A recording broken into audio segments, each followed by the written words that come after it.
Alright guys, so we're working half guard from the bottom, and when we start our half guard position, we want to make sure that we're defensive, okay?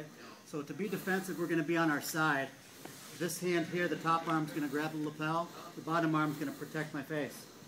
This top leg is going to be bent, flat foot on the ground, the bottom leg is going to be straight or slightly bent, okay? So this is my defense. When Casey comes here on top of me, I'm not going to really change much. All I'm going to do is take my bottom leg and cross it over his leg. I don't have to cross it too much. I just have to cross it enough that I can hold it down. I know where it's at. I'm just monitoring his movement. And then from there, I've got 4 areas that I've got to defend myself from. Okay, the first one is the cross face right here. That's what this arm's for. And I'm never going to reach out for it. I'm just going to keep my hand here, and I'm not going to allow him to cross face me. If he cross face me, he has a lot of leverage here. He can put me on my back. Okay, so I want to avoid that. Second area I want to defend is the pummel. Right here. If he pummels me, I'm in trouble. Got too much leverage there. So I'm going to keep tight here. My elbow is going to be glued to my ribs. This hand's going to grab on the lapel for security. Okay? So I've got the cross face, I've got the pummel, and then also I've got to defend my position. So I don't want Casey to put me on my back. Here. So in order to defend that, I'm going to use this free leg, be mobile with my hips.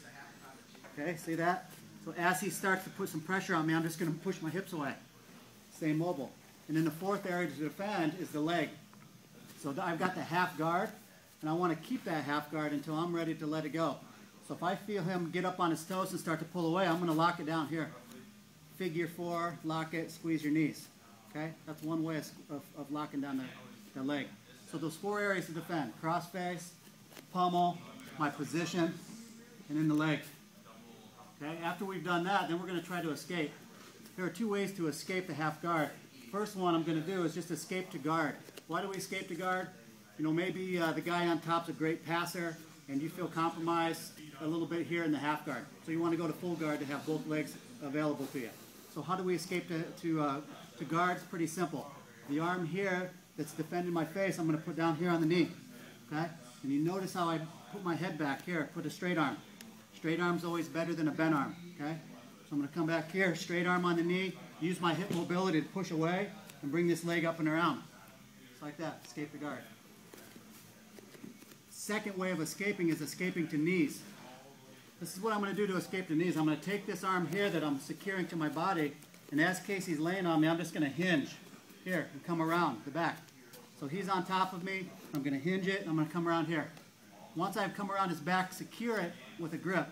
Grab on his gi at the back, or up high, or even down low, as long as you're tight, shoulder tight to his chest. Okay?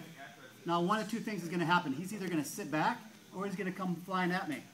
Either way, you can escape your knees. If he sits back, I sit up to my seated base. And then I pull my leg out, and I come in, head first. Escape to knees. If he comes in at me, I'm going to take his momentum and shoot my arm up high here and over, and I'm going to get my arm out, get up to my seated base, pull my knee out. Okay, escaping the knees. Escape the guard, escape the knees. First defend. All right, let's do it.